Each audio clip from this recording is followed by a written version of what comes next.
বন্ধুরা, good morning. তো আরেকটা ব্লগ করেছিলাম সকালবেলা, আমি উঠি। এখন তো বৃষ্টি কমেছে, তার জন্য আমি এখন যাচ্ছি। এখন বাজে হচ্ছে, দাঁড়াও দেখো, এখন বাজে 11:47। আমি উঠেছি 11-এ। আমি 11 উঠেছি, এখন মানে 11:30 বাজে। এখন আমি যাব বাজারে। আজকে আমার পছন্দের চিকেন আনা হবে, কিন্তু আমার পাপা এখান থেকে 1 পিস বা 2 পিস খাবে। হয়ে গেছে পুরো সোজা সোজা। এখানে পুরো জল। সামনে কি হচ্ছে? এই যে ট্রেন পুরো ঘুরছে। চলো সামনে একটা গিয়ে দেখাবো এখন।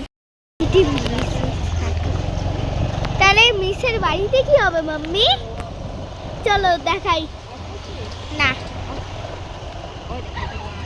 ও মাছ ধরছে সবাই এখানে। এখানে বন্যা হয়ে গেছে। ও মাই গড, এখানে বন্যা হয়ে গেছে। খালি আমাদের এখানে বাকি আছে। এই যে এইদিকে দেখুন। ও মাই গুডনেস।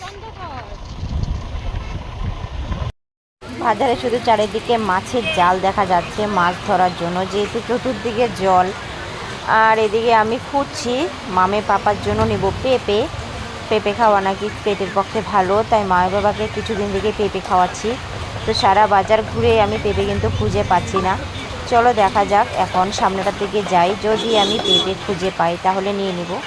তারপরে এই দেখো পেয়ে গেলাম পেঁপে আমার হাতে। আমার জন্য পাট শাক নিয়েছি আর আদা নিয়ে নিলাম। তো মামের জন্য নেব মাংস। চলো, এই বাজার আমার হয়ে গেল।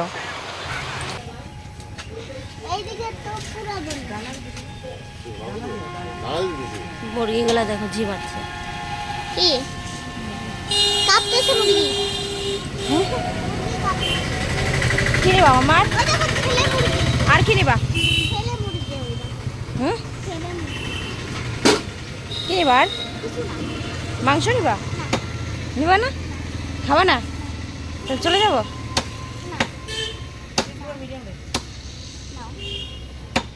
তো আমি মাংস নিয়ে বাড়ি চলে এলাম। আর এদিকে গতকাল করেছিলাম পায়েস আর লুচি, তো সেটুকুই ছিল। মায়ের বাবাকে মুড়ি দিয়ে দিলাম, আর আমি আর মাম খাবো পায়েস দিয়ে লুচি দিয়ে। তো চলো সকালের খাওয়া দাওয়াটাও সেরে নিই চট জলদি করে, বাকি পরে রান্নাবান্নার দিকেও যেতে হবে। আর এদিকে তৃপ্তি করে খাচ্ছে মুড়ি পায়েস দিয়ে, আর আমি এদিকে এসে ভাত বসিয়ে দিয়েছি। ভাতটা কিন্তু অলরেডি হয়ে গেছে, ভাতটা এখন ফ্যান ছড়িয়ে নেব। আর এদিকে মুসুর ডাল বসিয়ে দিয়েছি, পাট শাক দিয়ে নাকি মামের বাবা ঝোল খাবে, ভালো লাগে খুব। তাই দেখো পাট শাকটা ছাড়িয়ে ধুয়ে নিলাম, তারপর দিয়ে দিচ্ছি ডালের মধ্যে। সেদ্ধ হলে পেঁয়াজ দিয়ে ফোড়ন দিব, বাস। তো এদিকে দেখো আমি রান্না করছিলাম মামের পাপার জন্য শিং মাছ। মানে শিং মাছ এনেছি, প্রায় আধা কেজি শিং মাছ এনে রাখা হয়েছিল। তো লাস্ট দুটো বেঁচে ছিল, ঠিক আছে।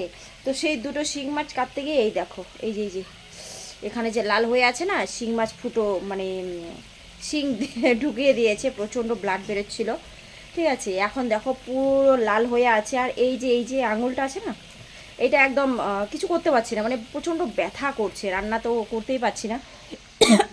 দিয়ে মাংস ধুয়ে রেখেছি, ওইদিকে পাট শাকের ঝোল করেছি মামের পাপার জন্য। আর এদিকে দেখো এই যে শিং মাছটা বসিয়েছি, কিন্তু ব্যথার জন্য আর কিছু করতে পারছি না, জানি না মাংসটা কতদূর কী করতে পারবো। তো চলো চটপট রান্নাটা করে ফেলছি, দেখি মা বাবাকে বলছি যদি মাংসটা ও করতে পারে, কারণ আমার হাতটা ব্যথা করছে, আমি আর কিছু করতে পারছি না। এখন মনে হচ্ছে ব্যথার ওষুধ খেতে হবে।